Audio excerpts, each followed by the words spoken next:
Hello दोस्तों। त्रिशूर के मुंदूर इलाके में एक अजीब सी सुबह थी। उस सुबह की हवाओं में अलग सा भारीपन था और वहाँ के माहौल में भी एक ऐसा भारीपन था जैसे वहाँ पर कोई खत्म हो चुका हो। और तभी पड़ोसियों ने देखा थंकामणि, एक 75 साल की सीधी सादी बुढ़िया जो अपनी दुनिया में रहती थी और किसी से उसे मतलब नहीं होता था। अपनी दुनिया में रहती थी। जब उसने उस बुढ़िया को जमीन पर पड़ा हुआ पाया, मतलब बिल्कुल मूर्छित पड़ी हुई थी, कोई भी उसमें होश नहीं था, ना उसके अंदर ऐसा लग रहा था जैसे कोई जान है। और जब उन्होंने उसके पास जाके देखा तो उन्हें पता लगा कि वो मूर्छित नहीं है, वो मर चुकी है।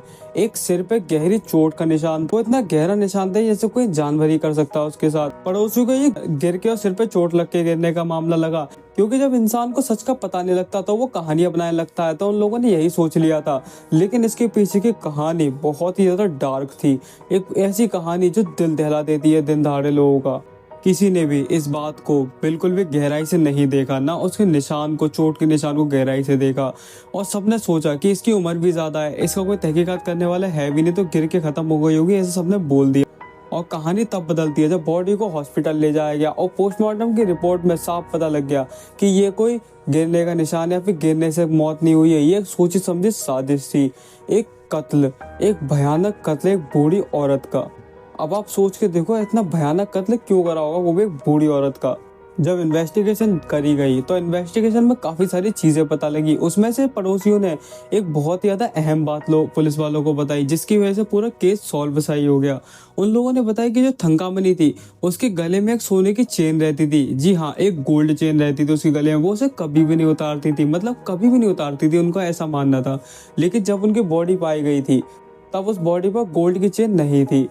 तो इस बात का काफ़ी ज़्यादा लिंक हम बना सकते हैं, पुलिस वालों ने भी लिंक बनाया कि ऐसा हो सकता है कि चोरी का मामला हो।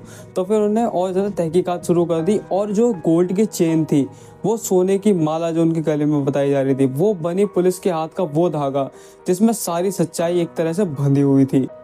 और फिर जब धीरे धीरे पत्ते खुलने शुरू हुए, तो जब पत्ते खुलने शुरू हुए तो एक पत्ता ऐसा खुला जिसने पूरे केस को एक नया रुख दे दिया। वो पत्ता था संध्या नाम का।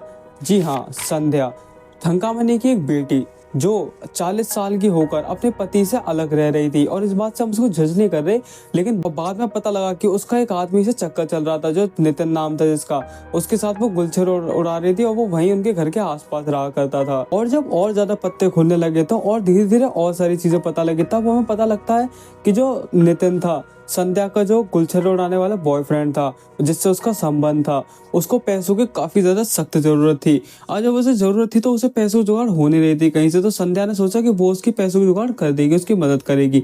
तो उसने फिर अपनी माँ की गोल्ड की चेन को बेचने की कोशिश करी, उससे मांगी, लेकिन उसकी माँ ने साफ मना कर दिया। थंकामणि ने साफ मना कर दिया कि वो अपने गोल्ड की चेन बिल्कुल भी नहीं देगी। जो ऑब्वियस सी बात है, भाई क्यों देगा अपनी गोल्ड की चेन कोई, जो उसे वो हमेशा पहने रहती थी। तो फिर इस बात पे एक बहस शुरू हुई और वो बहस इंसान की आत्मा को छील देने वाले एक कलेश में बदल चुकी थी।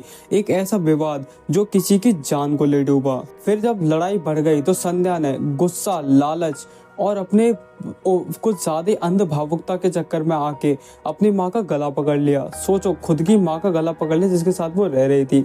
और गला पकड़ने के बाद उसने एक बहुत ही ज्यादा जरूरत से ज्यादा तेज का एक धक्का मार दिया अपनी माँ थंकामणि के। अब जब उसके धक्का पड़ा तो वो बेचारी बूढ़ी थी तो वो जमीन पे गिर गई। और फिर थंकामणि जब जमीन पर गिरी तो उसका जो सर था वो एक पत्थर से जा टकराया। वो ऐसा पत्थर था जो उसकी जान को अपने साथ ले डूबा। मतलब सोच के देखो, एक बेटी ने अपनी माँ को इतने जोर से धक्का मारा कि उसका सिर सीधे पत्थर से जाके लग गया, जिससे उसकी मौत हो गई। पूरा सच तो तब बाहर आया जब संध्या और नितिन जो उसका बॉयफ्रेंड था, दोनों ने अपना दम तोड़ दिया। मतलब वैसा वाला दम नहीं तोड़ा, मतलब जब उनसे पूछताछ करी गई, उनके रेफ्टे वेफ्टे मारे गए, उनकी माँ तोड़ करी गई, तब उनने सारा सच बताना शुरू कर दिया और दोनों ने अपना गुनाह कबूल करा। अब गुनाह कबूल करने से क्या होता है, एक बेटी ने अपनी माँ को मार दिया।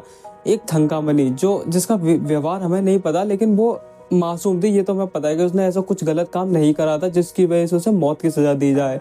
तो एक बेटी ने अपनी माँ को मार दिया, और क्यों? चंद कुछ पैसों के लालच के लिए। तो अब जो मुंडूर इलाका था, वहाँ की गलियाँ जो पहले अपनी सीधी सादी जिंदगी के लिए काफ़ी ज़्यादा मशहूर थी, मतलब वो लोग अपना साधारण जीवन में बहुत ज़्यादा खुश थे, अब वो ख़त्म हो गया। अब वहाँ पर रह गया है तो बस एक खामोशी, एक भारी हवा और एक अलग ही मायूसी।